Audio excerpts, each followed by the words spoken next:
Another Sunday, another W. So you know we got to dive all up in that here on the Sooner or Later Sports Show, a Hog Media production. That is Coop. I'm Jay. Thanks for pulling up here on the YouTube channel and listening wherever podcasts are downloaded and listened to while you're here. Please wipe your feet, like, subscribe, rate, review, give us 5 stars. You don't think we deserve it? Go ahead and give us 5 anyway. And gifted. So on today's episode of the Sooner or Later Sports Show, as y'all can hear, my voice is gone because I was screaming like crazy at the TVs here in Vegas. We're going to talk about that offense. We also got to give our flowers on both sides of the ball, offense and the defense. We're going to talk about how they were able to contain Lenore Sellers and make the South Carolina Gamecocks basically bend knee. We're also going to go around the SEC and look at what went down because that affects the Sooners going forward. And so we got a lot of exciting stuff to talk about. Shout out to our partners over there at Sleeper. If you're not using them for daily fantasy ball, you are missing out. You can use our promo code UNFAIR and they're going to hook you up, match your first deposit at $100 at 100%, and they're going to give you 20 bucks for just signing up. So check them out. Use our promo code UNFAIR. Download the Sleeper app. Terms and conditions apply. See Sleeper's terms of use for details. Coop! Happy Sunday, my man. Hey, doesn't it feel good to talk ball after a win? Yeah, it does. It does. And, like our friend Lionel Richie said, it's easy like Sunday morning. Man, I'm excited just because, again, what a great week. You being out there in Vegas with all them TVs, like I'm jealous because, I had my phone going. I had 2 TVs going. I almost put the TV on the patio up and just tilted it to where I could see it. But the ADHD don't work that way. I get locked in on somebody until a commercial. But man, great slate of football and great win. The Sooners are 6-1, my friend. I didn't know if you knew this, Coop, because if you looked at the comment section from fans throughout the entire game or most of this season, I didn't know if you know this, but we're bowl eligible now. We are officially bowl eligible. But it does sound like 6 and 6 is still on the table based upon the eyeball test of a lot of fans.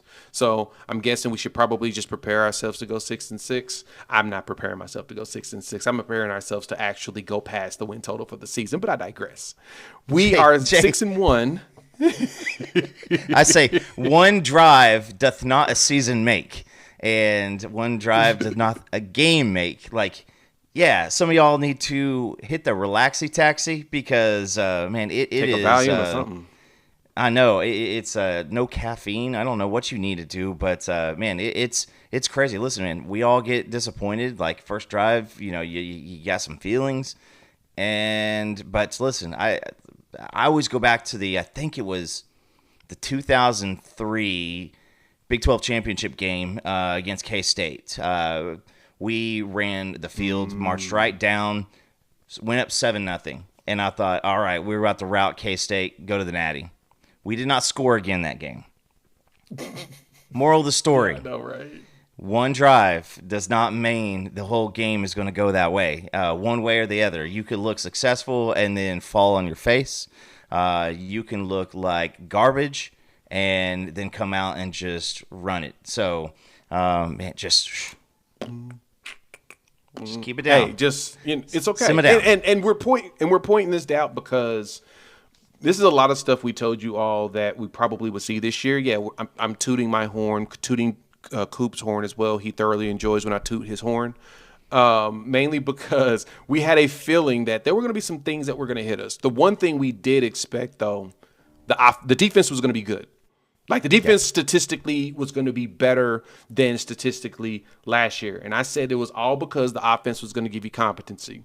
The offense has given you competency. I didn't say the offense was going to give you excellence. I'm still a very big John Mateer guy. So let's jump on the offensive side of the ball first, because I think that's probably the area that really hits us the hardest on how good of a game we played. Coop, we ran the ball for 171 yards in this game.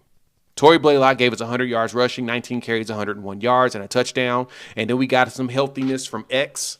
He gave us a very solid run game of 11 carries, 58 yards, and then that beautiful touchdown where he not only bobbled the handoff, but he ran through trash afterwards.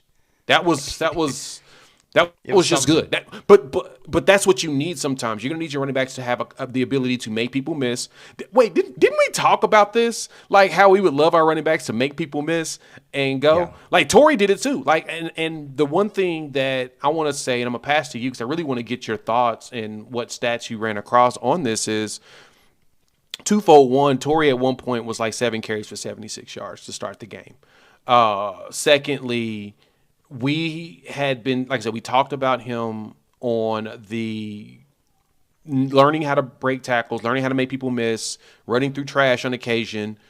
This offensive line made big holes, and he found them in this game, every single one of them.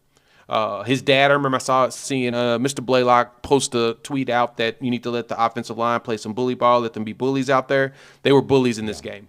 They may not grade very high to everybody. They were pushing people around and making holes. The hole was there, and the backs hit it this game. They looked more comfortable, especially because we was doing it in the 4 wide in a few situations, which was perfect for our tight end situation. So on that, let's praise the run game. Coop, how did you feel? What did you see? What got your attention in this game? First and foremost, I mean, I'm going to start out by giving Simmons his flowers because I'm so proud of you. Dylan Stewart. This was a guy who you listen to Oklahoma Breakdown. Gabe said you cannot let him wreck the game. Do not run a tight end at him and think it will work. I love when Gabe said it was great. But I pointed out in the fact that like it looks like you had a plan for him, and that was one thing that last year and parts of this year. You look at it and you're like, man, I don't really feel like that was a great plan. And you saw Simmons. I mean, he absolutely had himself a good day. I mean, he had, before Dylan Stewart got hurt, he had Simmons on. I mean, he had him on the ground. Simmons had him down on the ground, and he was going after him, and he was taking care of that business. And so, got to give a big shout out to that right side of the line between Fabichuewu and Simmons. They were absolutely just they were opening holes. And I mean, even throw in Michaela, because Michaela did a great job run blocking, and you saw RPO early, and then you saw us kind of go away from it for a little bit, but it allowed those guys to break out. And you know what, it kind of reminded me of some of those the touchdown run by Blaylock, a couple of those outside zones runs by Blaylock. It reminded me of Rodney Anderson. Games that Rodney Anderson had to where he would just light up. I think it was K-State again on the road. We were down by a lot, and Rodney just kept on hitting that outside. And so you got to look at what's going on with the running game. You said it best, Jay. Blaylock, not only making a dude miss here or there, making a guy miss here or there, but and when those arm tackles were coming in, it's like they decided, you know what, I don't actually have to go down if someone arm tackles me. I could run through this trash, and you saw a lot of it. So came out, drive one, had an exact plan, and it was crazy. It looked like the plan was, let's go run the football, and let's take a lot of pressure off of John Mateer. That's exactly what it was. And you could tell it looked like they were trying to keep him underneath on a lot of the passes. You didn't get heavy, deep passing out of him. You got a lot of the out routes. You got some quick cuts. Now, some of those slants did get sniffed out, so you did see a few of them look like they were going to try to pick it and go. But you felt like their entire purpose was to get him in a rhythm. And I appreciate that. The good thing is when you have a run game that's actually functioning, makes it a lot easier for your quarterback to be able to hit certain passes and stuff. He hit a safety blanket. One of his safety blankets, I'm realizing it truly is him, and I'm glad that he's getting more snaps, is going to be Giovanni Gibson. He is 100% a player that John Mateer really gravitates to, because when he was out, it was kind of a mixed bag of who was getting it, but it started to key in really on first Isaiah Satania and then Keontez Lewis. Lewis didn't play in this game. K-Lou was not supposed to play, which is good. He sat, and he's getting himself together. Probably will see him back closer to probably Tennessee, I'm thinking, on the road. That would make sense to see him go back in the game. But you saw that it was you saw a lot of passes to Giovanni. They were short, but you started to see him. He threw one deep pass, overthrew him, so he did take at least one deep shot. But for the most part, it felt like John Mateer's whole purpose in this game really was just to like get a rhythm. To me, at least it did. It did. And Jay, the most rushing yards by anybody last year on the road in the SEC was Jackson Arnold with 75. You had Robert X-Rob with 56 against Missouri. Barnes was 67 at Ole Miss. And then Hawkins led against Auburn with 69. So, hey, I'll pause for half a second, Jay. South Carolina is not a good team, but they're still SEC athletes. It is better than their caliber. It's better than that's SEC caliber athletes. These are guys who are going to continue to play. They were recruited highly for a reason. Shane Beamer has done an absolute. I mean, we heard our buddy Chris Marler talk about the recruiting. I don't know if you catch that on the Oklahoma Breakdown too. Like I did. I think that he talked about how much recruiting. How many 5 stars and 4 stars. That they had. Coming in. Here over the past couple of years with Shane Beamer. So those guys are SEC caliber athletes. And for you to go on the road on a team that was in desperation mode, they were absolutely desperate. And you played like you were. This was 1-0 week, and last week meant nothing because you saw one team that didn't look like that. And you saw one team that did, and the Sooners were the one that did. Yeah, they did. They came out there as if they knew that winning this game was going to be critical for long-term viability and success. South Carolina needed this game as much as Oklahoma did because they're now 3-4. They were 3-3 going this one. Last time they were 3-3, they beat us at the crib, beat the crap out of us to be absolutely exact. And it was very much cathartic. It was really very much therapeutic and cathartic to be able to go out there and beat the snot out of them at William Bryce. Because I don't care what y'all say, it was a dominated performance.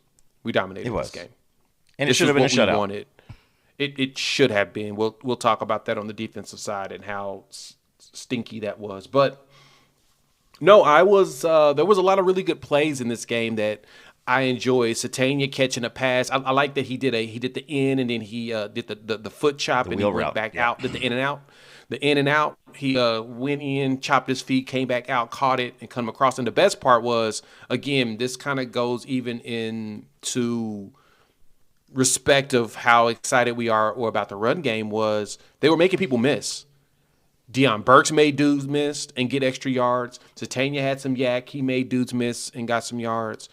Coop, you got all of that in this game. Like, I think that was the one thing that we were hoping for, just period. We got all of it. This was like, even with John Mateer only throwing for what? Let me see. He threw for what? 150 yards in this game. We still got the full performance that we were hoping for when it came to dudes making people miss, catching contested passes and tough passes while catching them wide open, even though Satania wide open freaking third down play, which still kind of haunts my brain when I look at John Mateer's passing sheet. I'm like, dude, that was first down. Like, what are we doing here? He had some space too. He did. He had space. 3rd and 14, he had space. He was probably going to be gone. Now, it was fascinating, though. There were situations where John Mateer, and now this is something that they're going to have to work on with him.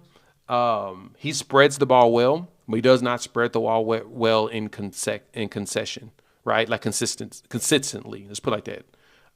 He threw 4 straight passes at Giovanni Gibson. He threw 3 straight to Satania, threw Gibson, Deion Burks, 2 more to Satania, 2 to X-Rob, 5 straight to Satania, and then Helms, Burks, Tory Blaylock, and then the touchdown pass to Satania, which was actually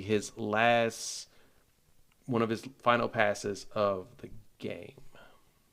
Yeah, and hey, I'm gonna throw this out too. Satania, hey Jay, Satania didn't have any reviewed plays this week. I don't know if you picked that up. I know, dog. Like, hey, we're making progress, my boy. Yeah, we out here not getting every play we do. We get reviewed. But he made some right monster now catches. Just to kind of show you where Isaiah Satania is, he's number 7 in the SEC in receiving yards. He's right ahead of guys like Jeremy Bernard, who a lot of people are saying is wide receiver 1 in Alabama. He's over Kevin Coleman at Missouri. He's over Ryan Williams at Bama. He's over Cam Coleman. Not Cam's fault. But any of the Ole Miss receivers, you got three of the guys right around the 400 mark. But I'll just say this is Satania's had a couple of drops here and there too. So like, you hold on to the infamous ball against Auburn. He's probably got more yards. You hold on, you catch a couple. I mean, he's good for one solid drop every single week. But he's doing a great job. I don't know. I think there was somebody in our circle who predicted Satania as potentially being the leading receiver this year. But I will say this is your receiver crew is healthy. Getting Keontez Lewis back hopefully this week. I know that was some after the effect from the wall and whatnot. But you're going to have your full complement of receivers. And yeah, I do agree with you. John needs to be able to, move in and out, because that's what caused that second almost interception. Was he kind of locked into Satania on that third down, and the guy jumped the slant. I mean, just absolutely jumped the slant. And I mean, to be fair, if John would have thrown one of his patented, behind balls or throwing it wide, it probably gets ran back. So, but yeah, that's pick six. It didn't. So, but you got to mix it around. Got to mix it around a little bit. Yeah, and that's the beauty of how this offense was playing. It's not mistake free. It won't be perfect. It's not going to be 100% everything, but the one thing they will do is play some just really good team designated ball. Like they're playing really good complementary ball. Like they're trying their hardest to make sure that everybody's taken care of. But when we talk about 100% though, Coop, one other 100% that we got to talk about is all our friends over there at Sleeper. So if you haven't checked them out for daily fantasy ball, again, I'm going to keep preaching to you all. You're missing out. They're hooking y'all up. 100% match on your first deposit up to $100 plus. They giving you $20 just for signing up. So, of course, like we do every week, we're going to make some picks here for Sunday Night Football. I want to see who's going to be out there. Let me see. That's tomorrow night. I don't really understand why they still do multiple Monday night games, but I'm not even going to even fight or argue it. But you got the Falcons and then the Niners. Now, Bijan, I'm going to go ahead and take more on anything that Bijan Robinson has. Yes, he's a Texas Longhorn, but guess what? He's one of my favorite players. Like, he is so good at everything he does. Give me some Penix on the low action. I'm going to take some Kyle Pitts also on the low action. Kittle's probably going to score at least one touchdown in this game. Juwan Jennings, go Vols. We'll give him a little bit on the more. But this is what you do. Pick two or more players. Pick more or less on their stats. And you can win up to 1,000 times your money. And let me see. Nope, we don't have any Billy Bowman yet. But don't worry. The Falcons have realized how good of a player he is. So check them out. Use our promo code UNFAIR. They're going to hook you up. 100% match on your first deposit up to $100. Plus, they're going to give you more monies. $20 just for signing up. Terms and conditions applies. The Sleepers terms of use for details. Cool. Thank you all for pulling up. Hit the like button. If you're new to the channel, subscribe, rate, review, give us 5 stars. We've got to talk about just like how good this defense is, Coop. Like I want you to tell me in your mind's mind, did you Even the smack talk we had and how detailed we were about how good this defense is going to be, did you imagine it was going to continue to be this way?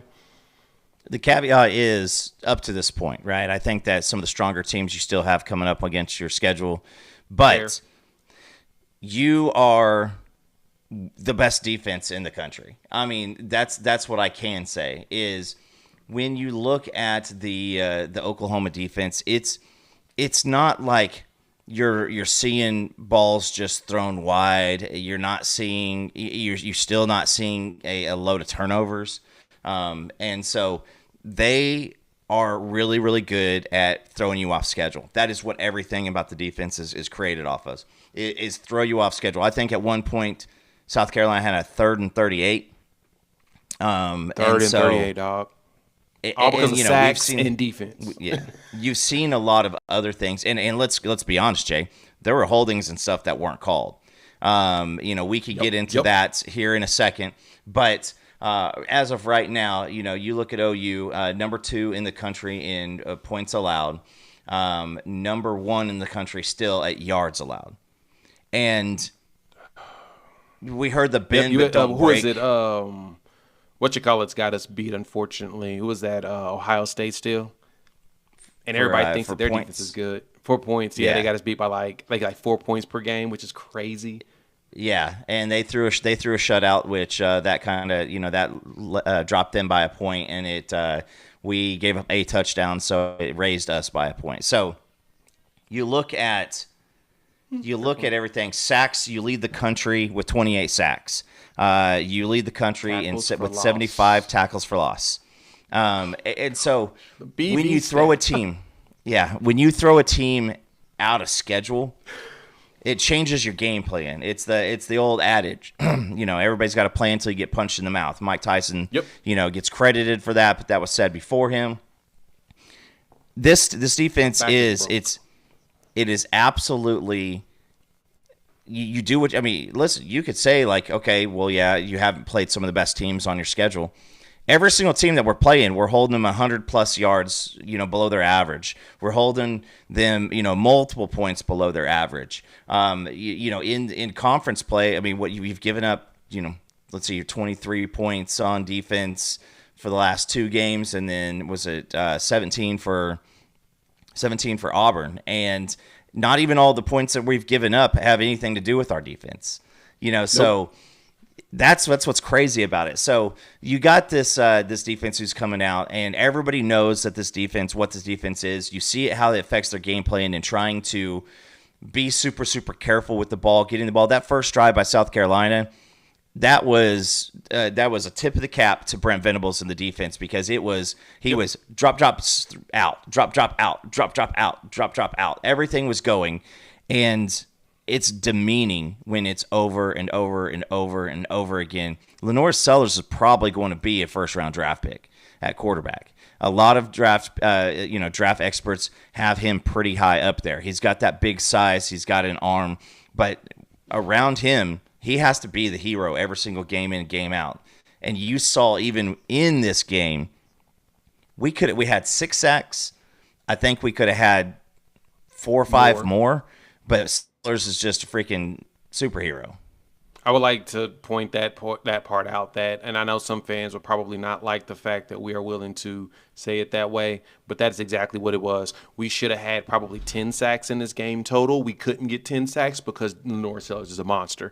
I don't know if y'all noticed this in that. Put up this defense stats for y'all to look at the stats while we talk about it, but that dude tossed R. Mason Thomas, like literally grabbed him by his jersey and flung him in front of him on one of those runs. R. Mason had him.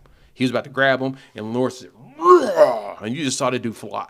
And I was like, oh my God, he is really that strong. It was very much real. And I think it was some of the players, they were talking about how much of a unit he is. Lenore Sellers is a beast. But like you said, Coop, he has to be everything for them. The run game couldn't produce. Yes, I know they got the 36-yarder to start, and everybody lost their freaking minds. I saw y'all on the socials. I saw y'all being losers about it. Told y'all every game you're going to get one big pass, one big run. Guaranteed. It's going to happen every time. The goal is to not let them score. And the other thing that helped us in this one, man, I'm going to say it out loud. Shane Beamer ain't got no respect for us, dog. I don't know if you knew this, Coop, but Shane Beamer does not respect Oklahoma. This is how I know he didn't respect Oklahoma. 4th down efficiency. They were 4 of 7 on 4th downs. These fools went for it 7 times on 4th down. That's because that tells me he's like, oh, we're gonna execute. Now, granted, we do allow 42% conversion rate on 4th downs, especially because they're typically short fourths. He had some balls in this game. I'm like, oh, you really think y'all gonna do this? You for real? Yeah. I was like, oh, okay. And he kept biting him in his butt. He lost it on downs on the first drive when you should have just took the points, dog. You take the points, you Gucci. Then he do it on he threw an interception. Shout out to Taylor Wine, who is our MVP once again. Dude gets a pick. Didn't he get a sack in this game too? I don't think he got a sack. No, I don't think he got a sack. But he got 2 tackles for loss. Like his pursuit was unreal. But he got that pick because he was, reading them eyeballs. And then on special teams, and then they lose the ball on downs again because they thought that they were going to convert on us in the fourth quarter. Like, the disrespect that Shane Beamer showed in that game, I wish we would have went ahead and tried to go over 30 on them. I wish we tried to hang half a hundy on them. But I'm glad we didn't. Sometimes you got to be the bigger man and just win the game and walk your butt to the crib. But Coop, and I'm gonna back us up real quick on something here. So I'm looking at 2 different mock drafts right now. Number 1 has Lenore Sellers going number 2 overall to Cleveland. God bless you. Hopefully that does not happen for him. But he is. And I mean, R. Mason Thomas, this other one, they've got R. Mason at number 23 to the Lions. I'd love to see him and Hutchinson on the other side. But Aiden and him would be really, really dirty. But yeah, Jay, it's 0 for 10 on third down. Is that right? Did I have that stat right? At one point in the game, they were 0 for 10. So it was 3 They finished 3 for 15. They finished 3 for 15 in the game, but at one point they had 10 straight third downs they could not convert. And that was one. I actually tweeted that out. And I said, "Hey man, I know y'all hate BV. I understand, but 0 for 10 on third down conversions is absurd. We still in game time. In game time. We are still third in the country in third down conversions nationally at only 24.25%. 101 attempts, and we've only allowed 25 conversions, dog. Yeah, listen, and I think what is like 50 some other yards happened in the fourth quarter with the backup in. Final drive. The final drive. 59 yards came on that final drive from their backup quarterback. He had like 46 yards passing.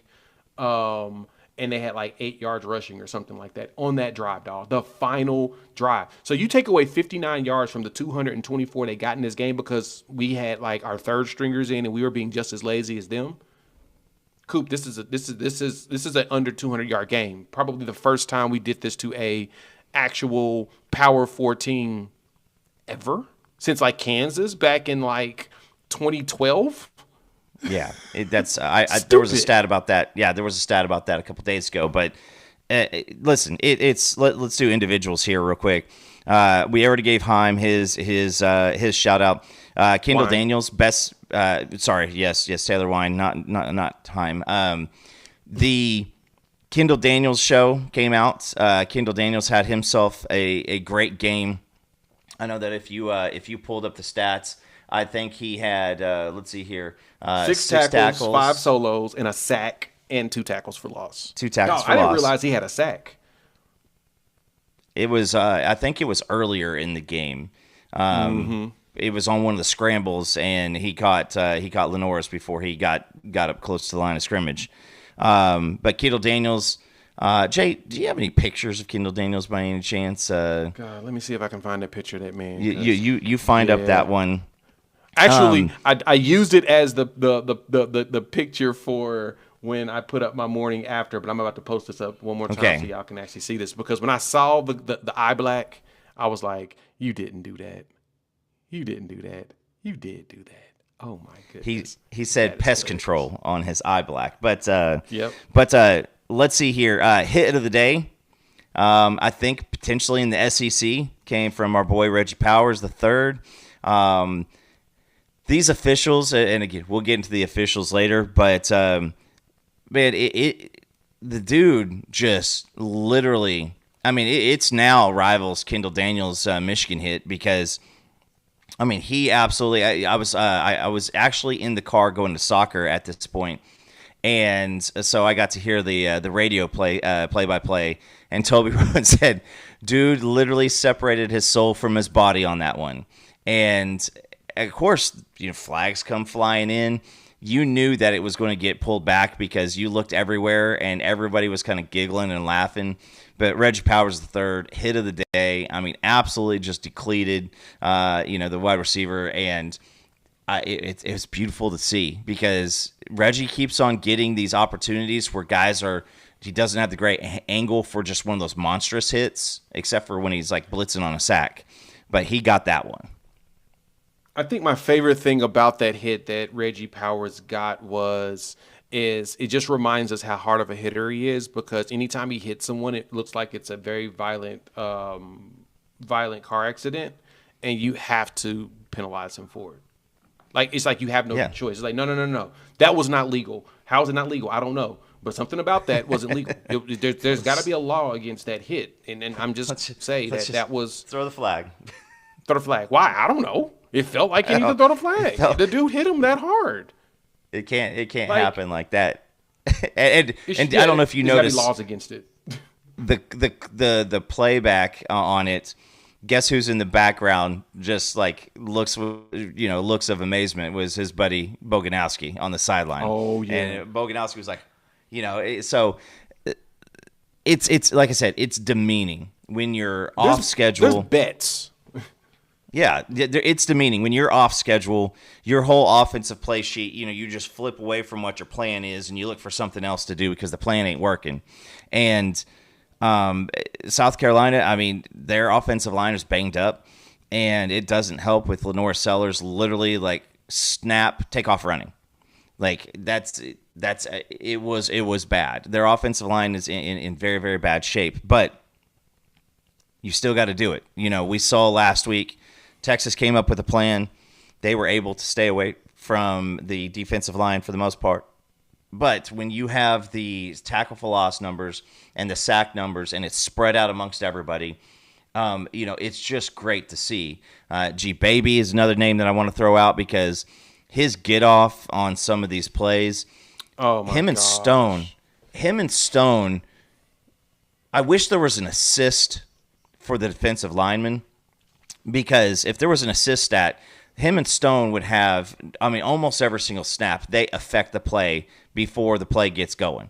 Those guys are absolutely either walling and pushing a guy off, and we talked about last week, sacrificing yourself for the sake of the play. But you still got to go out and do it, and you can find open guys. And with an amazing athlete like Lenore Sellers, like everything is still on the table until the ball's dead. But this team just absolutely was unrelenting. They went out, they played assignment sound football. For the most part, I don't think that there was anybody that there were a couple guys I kind of wish that they had to play a little bit better on defense, but you get nitpicky when you get towards that spot. So I think just an overall great game. Yeah, and that's the one thing.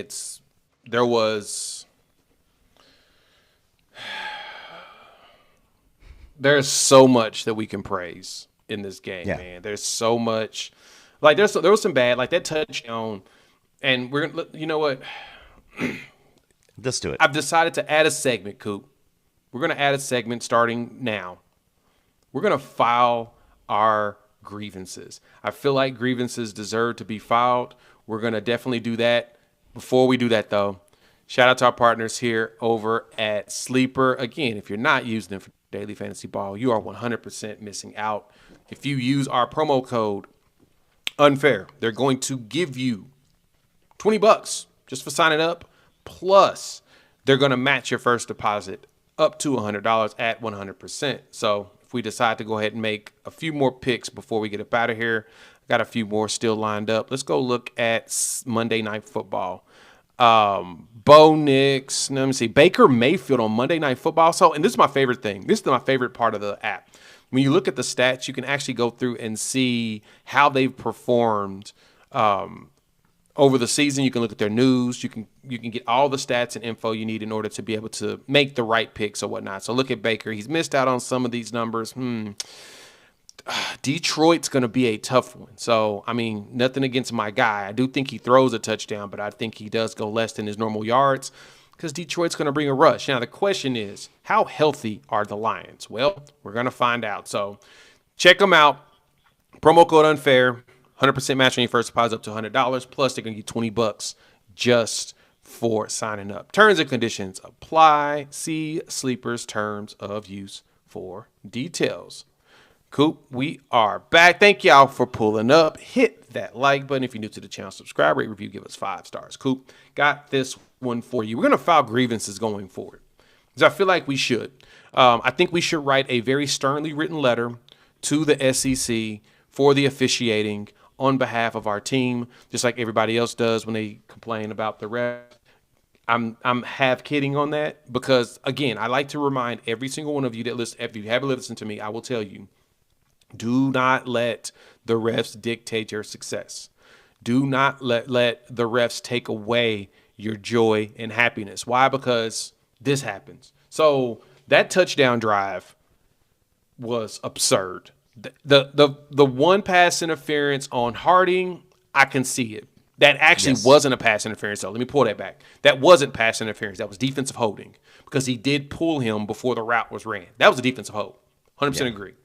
Pass interference was more yards. That's what they shouldn't have called it, a pass interference. That pass interference to Nick Harbor against Eli Bowen, and it was thrown at his feet. There was zero chance for him to catch that ball, and you only did that because Eli Bowen is short. That, to me, felt like a disrespect play. It felt like it was targeted at the fact that Eli and his height, and the height difference in that one, plus at the same time I'm trying to figure out why the heck did we even do that to ourselves? Why did we let him guard Nick Harbor like that, dog? Like, what was we doing? In a jump ball situation. In a jump ball situation. Rest of the field, I'm okay with it. Yeah, rest of the field, I'm okay with it. No. Well, Nick had that other catch against Eli only because, well, that was actually, Eli played it well, and he actually almost broke the pass up. But, yeah, exactly. Fade route, no. Why would we do that to ourselves? Because Sellers is going to throw a good ball because he knows Nick very well. Granted, Nick Harbor has not given you the stats this season that you would have thought you would have gotten out of a receiver of his caliber. But, you know, besides that point there, that was a ridiculous. Plus, and I see how they got the touchdown when I went back and rewatched the video. I was actually chatting with someone about this. But when I watched the video back, Kobe had the flat. So he was focused on the flat. And then Robert Spears-Jennings had his eyes on Sellers, trying to make sure that he wasn't going to try to scramble. But it looked like his dudes had the sack. So I think he kind of relaxed. But when he saw Nick run across there, he basically ran into a ref. Yeah. The ref standing right there in the dang middle. I'm actually surprised the ball didn't hit the ref. Because it's usually what happens. I usually just drill the ref right in the butt, in the belly, or in the balls. But RSJ he missed that follow. That's one that was really on him on trying to stay. If he would have stayed over the top of Nick Harbor when he saw him moving towards him, he would have just stayed over the top of him and just trusted the rest of the team on watching Sellers scramble. He might have got an interception. Hell, he could have got a pick six if you really think about it. But that was ridiculous on all the calls leading up to that play. But that's not even the biggest part of it, Jay. You had holding right in front of two officials by two different, not one but two, by two different guys, and I'm not going to poke the bear, because everybody will say, well, against Auburn, blah blah blah. I will say this. I tweeted. I said, hey, let's get a written apology, kind of 50-50, half joking, half serious. The SEC officiating across the board, not in only our games, in every single game, it's an issue. And I don't know what the deal is. I don't know if it's, is it the government shutdown? As SEC officiating they don't care about anything. It's bad. I mean, when SEC shorts are starting to kind of like poke fun at SEC officiating, it's every single team has a frustration almost every. It's like, where are these guys coming from? This is the best conference in college football. Like, what is it? Is it the fact that you have so many angles and so many opportunities to slow down? Because when you're in the stadium, it could get even worse because they don't. When there's bad calls like that, I think stadium to stadium across the country, they don't replay a lot of certain things to kind of keep it a little bit more civil. But this is really, really bad. And on that play, it shouldn't have been up to, Robert Spears-Jennings. Now, you still got to play assignment sound football. Brent Venables, I promise we'll say something about that. You got to complete the play. You got to finish the play. But, yeah, when you got two of your defensive linemen being held going in and I mean, it's egregious holding. It's not like, well, it's 50-50. Sometimes they'll call it, sometimes they won't. Like that, it was just awful. It was egregious, dog. Egregious. And again, like you said, across the entire platform of all teams. And I know the human element comes in, and that's why I keep preaching. You know, I'm not going back on what I said, that you don't let the officials dictate your success. Just don't do it. If you don't do it, you'll be fine. That is your saving grace. Don't let them dictate the success of your team. Don't let them dictate if you can get a win or a loss. You just don't let them have that kind of control over you. Is kind of really my point. At the same time, though, that was just bad. Like like I said, blatant holding. They were not even. It felt like they weren't even trying to actually like stop the ball on some of the plays. Man, it was like y'all not defending the ball. Is that what we doing?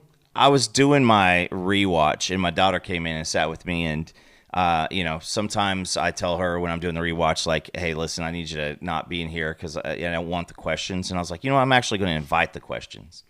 And on that play, right before that play starts, of course, it's 4th down. So, if you sack them, you're getting the ball at the 15-yard line because that's how far he had retreated. But my daughter says, why are there 2 officials there? And I said, well, one of them kind of has protection of the quarterback. One of them's looking on the offensive line. Like, there's field judges, there's line judges, umpires. And she says, well, what's their job? And I said, without trying to be funny, because there's no audience, I just said, sometimes I'm not quite sure. And so I'll end it at that. We could, again, the only thing on the board is obviously just a little bit more of an eye-opening victory because, that's the only time they scored was right there on that. But again, Jay, I'll retrace 5 years ago. We were hoping to hold teams to 20 points a game. And if we said we could just hold teams to 20, 25 points a game, we could have a really good shot at winning Natty. And now you're like, man, we should have had a shutout. So, exactly. But it's on the road, and it was taken away from you not by a busted coverage, not by something bad. It was taken away from you by, essentially the officials. So that's why people were up in arms about it. That's craziness. That is craziness. So, yeah, I don't know what some of them are supposed to be doing, but I don't even care at this point, dog. Just do what you can. When you have a dominant performance like this and you go up by 2 scores and it gets to the point where you don't even have to, it's like, okay, we're up good enough and we don't have to even be worried about, let's say when you get 2 scores, you can prevent the refs from taking the game away from you. But I'm actually surprised they didn't call a penalty on John Mateer, if you want me to be honest. When he punted that ball so well, I figured they was going to go ahead and say flag on the play, illegal kicking by the quarterback or something. I don't know. I thought they was going to call something. Illegal formation. Hey, John kicked that beautiful, dog. That was a beautiful kick by John Mateer. John deserves his flowers for that kick. Yeah, Pat McAfee even showed out for him on that one on social. So, that's one of the great things is he had that. I always forget the rule because I was like, oh no, because Elijah Thomas stepped into the end zone and then jumped up, caught the ball, and came back on the outside. And so I was like, oh, he ruined it. And then when they set it down at the 1, I just kept watching, and I was like, they're gonna return this, right? This is gonna be there's 13 men on the field or something. There's something weird, right? Yep. But it's great because great play call. I kind of knew it was coming. I like both of the interception on the fake punt. Everybody knew that was coming. Yeah. And then the quick kick. Everybody knew that was coming because you're not gonna do that from right there. And I want to get to Tate Sandell here in a second, but because of that play, you then is that our second safety of the year? Yes, it is our second one. Shout out to Markus Strong for getting the second one. Grayson Halton got the first one. That was against third. That's our third. Yeah, the Jackson didn't Arnold. G Baby get one? Jackson Arnold was R. Mason Thomas. Didn't G Baby get one? I thought maybe so. I gotta go back and look. We'll have to go back and look. Yeah. But the fact that we're talking about a third one, while I'm kind of giving some other flowers here, you can take a look at that if you want to. But Markus Strong, you're number 5 defensive tackle. I saw people in there lighting it up. Like Markus Strong, great eval. He was a guy that you said he needed a few years. I got to give all my shout-outs to Markus because he's good. And he showed last year he was good. He showed this year at times he's really good. And he's one of those guys that could get frustrated and be like, hey, man, I'm going to go somewhere else and be a starting defensive lineman for somebody else. You could go to the Big Ten. He could go to the ACC. He could go to the Big 12.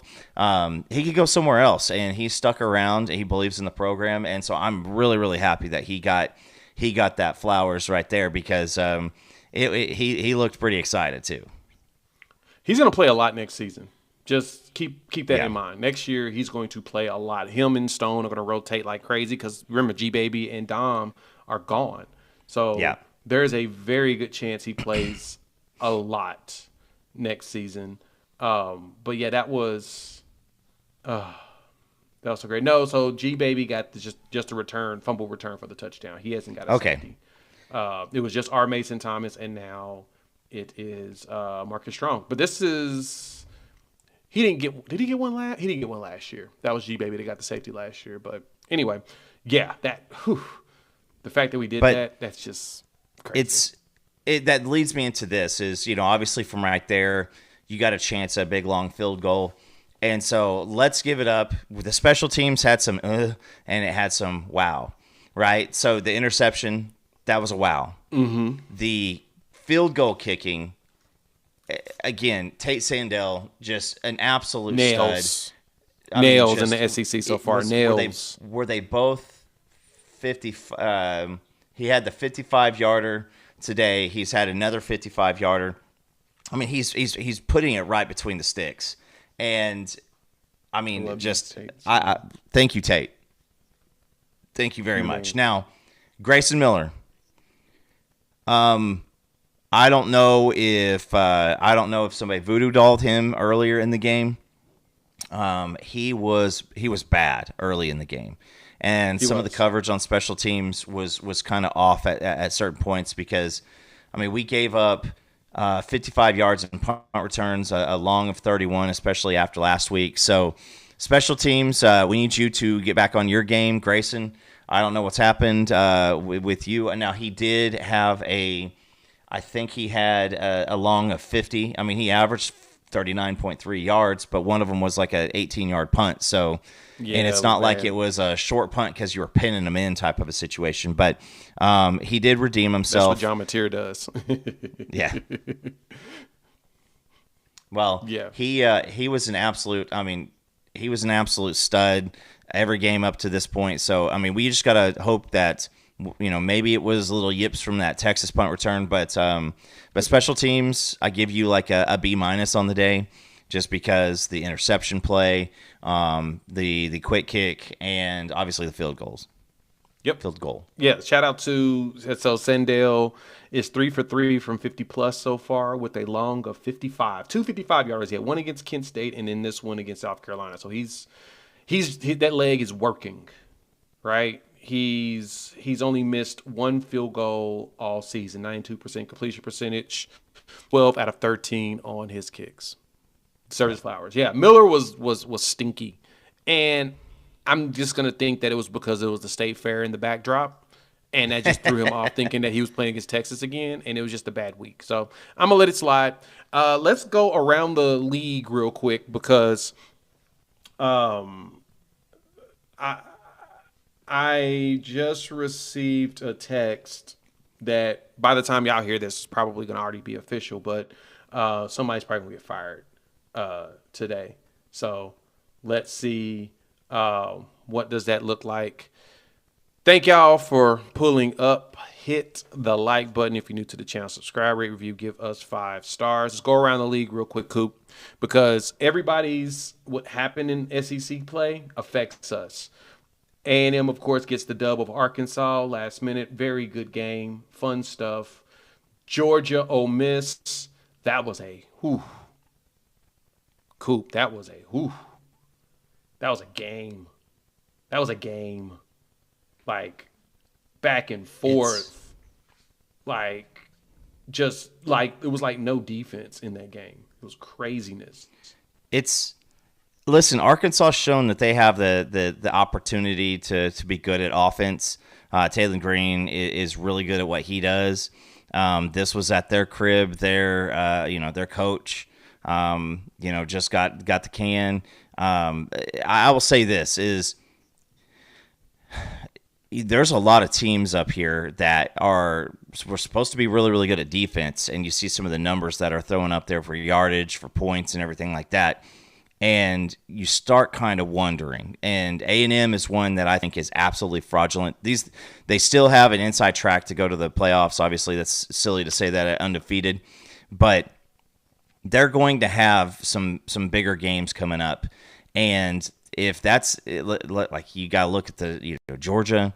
I think they get Alabama too, right? And so they're gonna that defense is going to lose them a game at some point, and it's going to get tested. Yeah.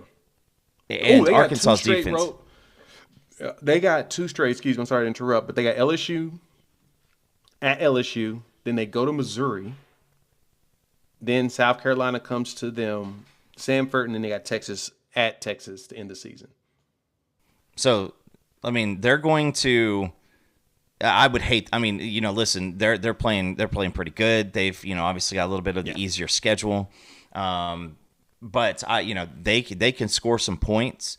I want to see what happens when Marcel Reed actually has to score points and doesn't just get out there and just play his offense. But hey, they lose Moss, the running back, and Reuben Owens had himself a day. So I mean, that's one of those games. I mean, that's part of the SEC to where. I heard it quite a bit. It's just just survive the week, right? And so you got to go out there and do it because you never know which team is going to show up and actually have themselves a game. But that was a pretty entertaining game at A&M. It was a very entertaining game and one that I was intrigued by. This Ole Miss Georgia one though. Ole Miss gets knocked off by Georgia, lose their first game. Next game for them, they got back-to-back road games. Not only did they have a battle against Georgia, but now they have Oklahoma coming up. They're coming to Norman. So Ole Miss this coming weekend is going to be very intriguing. What's this? Trinidad Chambliss he was 19 for 36, 263 and a touchdown. Had some pretty big plays. I think he had a solid game overall. But, yeah. The ending of that was very fascinating. They ran out of juice. Ole Miss ran out of juice. They ran out of the juices, man. It felt like they ran out of juice. You look at the fourth quarter, and it looked like Georgia said, all right, listen, we know that you're not going up top. We know that you're not, you're not going to be able to throw downfield. We're going to take away a lot of the underneath stuff. And it looked like they just out-athleted Ole Miss up front. And then... Man, Gunnar Stockton. I still don't know what to really think of Gunnar Stockton. We knew Ole Miss. Not yet. We knew that Ole Miss's defense wasn't what they were last year. Nope. They are middle of the pack defensively, but man, this is so crazy. And I know that it was said a few weeks ago is like that. Teams like Alabama and Georgia are relying on their offense to win games, and teams like Texas and Oklahoma are riding their defense. And it's just bizarro SEC. Because, again, I think, was it Texas and OU still the top two defenses in the SEC? So, hands down. But yeah, I still don't know. Still don't know what Georgia is. They are very, very timely. They believe that they're going to win. Kirby's an absolute psychotic, just, nutcase. But, Lane looked really frustrated in that fourth quarter, looked very frustrated. And now he knows that he has to come to the crib early in the morning because that was a late game, right? So, I mean, it ended pretty late. The game went for forever. But now you got to come to Norman, and you know that it's going to be a physical matchup. and you know that your strengths go against their strengths and your weaknesses go against their weaknesses. And so I'm really wondering, because I mean that this is a season where things can kind of get out of control. Does the lane to Florida stuff start coming into play a little bit more? That's going to be a story to watch here throughout the rest of the week. Yeah, it is. There's going to be a lot of talk around Florida. Like I said, by the time y'all watch this, they'll probably have some sort of an announcement. I think Billy Napier's probably going to get fired today. I'm thinking Hugh Freeze is probably going to get fired today as well. There are probably a few coaching changes. Not saying that I know anything yet, but there's a possibility, because it feels like those are the two jobs that's probably going to be gone. Tennessee, Alabama was a shootout until it was not. That one, buddy. It's a fun game to watch. Not going to lie. I was watching it with some Tennessee folks. It was a very fun game to watch that ended up not being as fun in the end as Tennessee hoped it to be. Because once Alabama took those big leads in the third quarter, they went up that 23-7, and it was just like, nah, this is done. Well, you had the pick six happen, 100-yard pick six. So you look like you're. I believe at that point it was. Golly, I want to say that they were going to go. What was that? 9 and 6, so 16. If you're going to go 16, or cut the game to 16-14. Aguilar throws the ball, and it's ball game at that point. That looked like it was way too much to overcome. I mean, they stuck in it. They kind of went step for step with them at that point. But you got to look at, you go in right there, and obviously every play changes what a game could have looked like, but you're looking at 27-30, with, some kind of, in-game opportunity. But, it's hard to win there. It's hard to win down at Bryant-Denny, and guess what? I mean, we are going to, we're on deck there, so.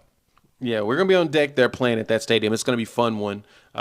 We just got to continue to bring up physicality and not let Ty Simpson eat us alive. We didn't let Jalen Milroe beat us, but Jalen was about to throw it, and Ryan Grubb at OC.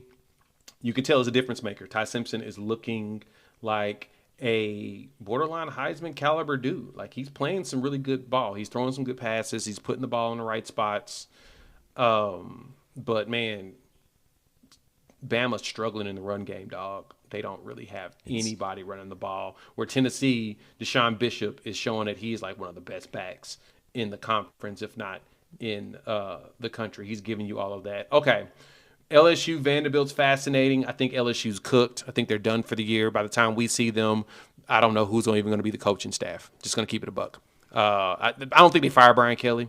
So let me just pull that back. But that's not going to be a game that they thought that they were going to have.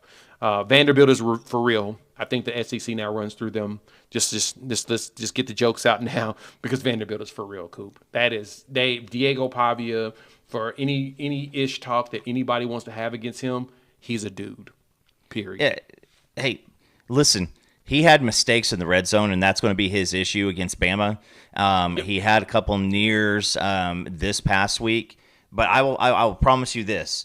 Is he doesn't make those mistakes against Bama, and there's two different conversations. Bama's got 2 losses, and Vandy is sitting there undefeated. And the SEC shorts are going to be great when they start playing the pimp music again with Vandy walking in, because that's more about Vanderbilt. Now, it's still Vanderbilt, and the LSU fans, especially specific Twitter personalities, are going to be very, very angry puppy all week. And LSU, we were looking at the schedule before the year, Jay, and I want to say that when we're looking at who plays who, like the week before coming to play us, LSU was on that schedule like 3 different times, and we said it depends on what LSU is. So our schedule can be tough based off of how does LSU continue to handle this. Nussmeier looks bad. They have their offensive line, their running game, it's bad. So with LSU, they get to go and play A&M in Death Valley late night this week. And that could be a nail in the coffin for some of those coaches on that staff, whether it's offensive coordinator, whatever it is. Maybe you go, well, hey, listen, we got a brand new offensive line. A lot of the faults that we saw in LSU coming into this year. The difference between them going 8-4 and possibly like 11-1, 10-2, it all circled around the offensive line, kind of like us. And now Nussmeier's hurt, with the abdomen. He's got the knee issue. They can't run the ball. They're just, we'll see, because by the time they come to the house, is Nussmeier the quarterback or is it Van Buren? By the time they come to the house, how is that defense holding up? Because their defense is pretty young and not super deep, and so their defense has held them in a lot of games. And by the 12th game of the season, that's a tough ask, especially going on the road and going, hey, defense, we are 100% relying on you. Yep. Yeah, that's the crazy part. It's asking if you can 100% rely on said defense. All right, Missouri, Auburn. That was a stinky game.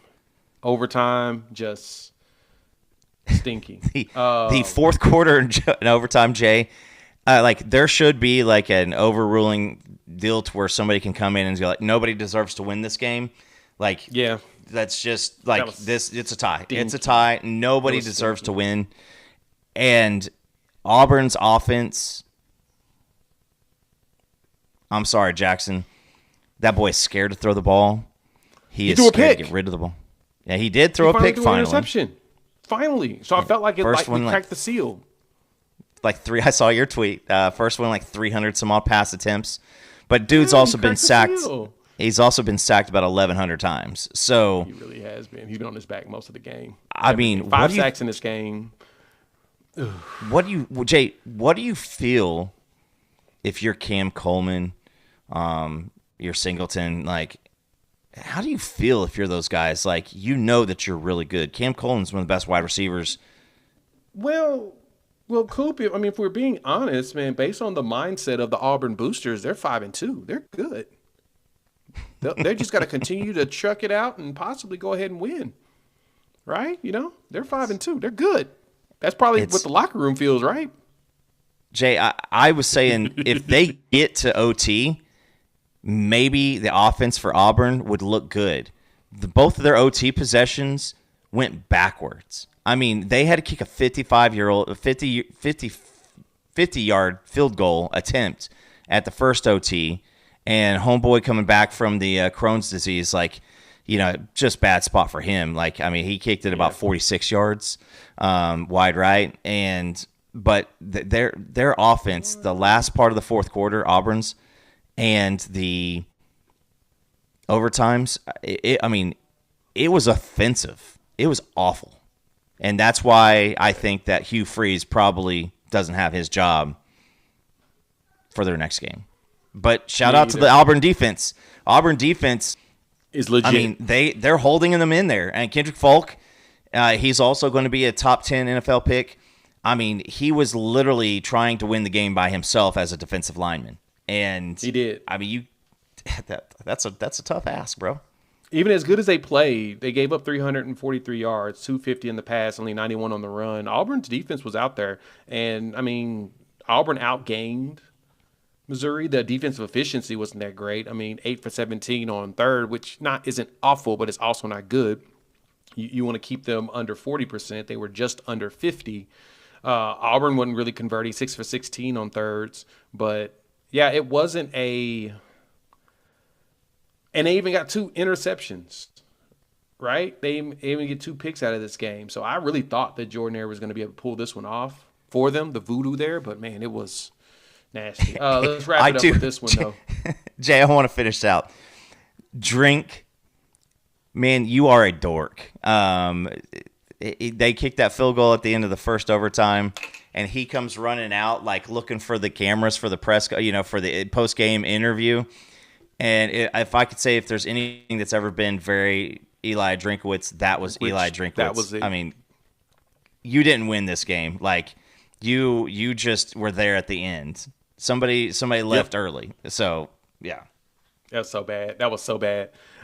Texas surviving Kentucky on the road in overtime. Look, this is why I didn't say anything about it in the morning after. I didn't say anything about it during this show when we talked about this game. Just flush the Red River and move on. Flush it. Yeah. It happened. It was bad. We did not play to our standard. We bounced back and played to our standard. Flush it. That was an awful game. Texas literally had 179 yards of total offense.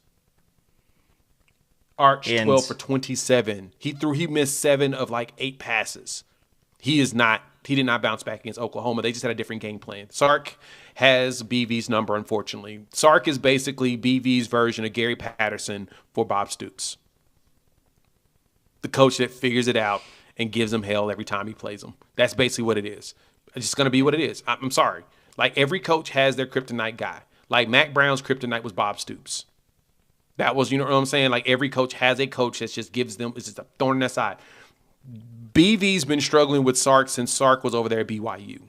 They showed like a K-State where BV was on staff there and Sark was at BYU, and they were giving him the blues too.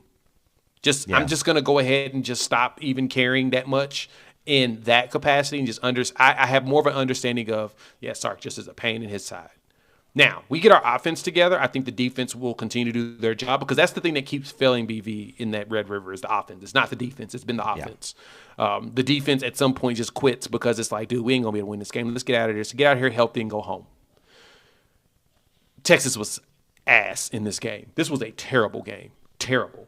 They gave up 395 yards of offense.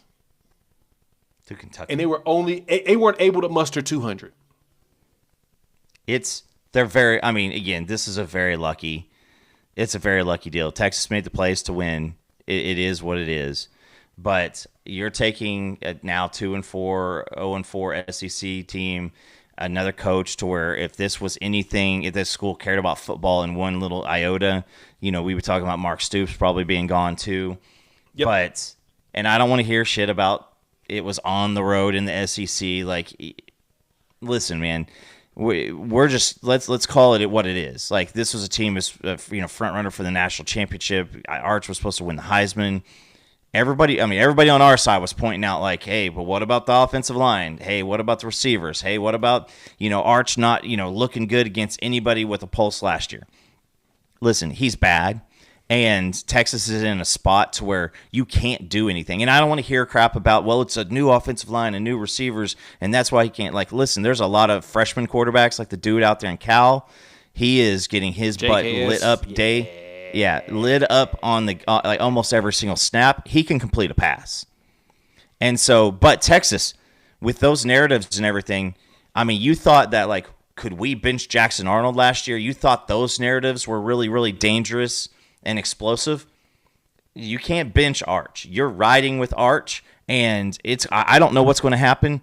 Because do you take the risk of spending $10 million in the portal, this year, and giving Arch a better offensive line, maybe a wide receiver, and then him not working out again?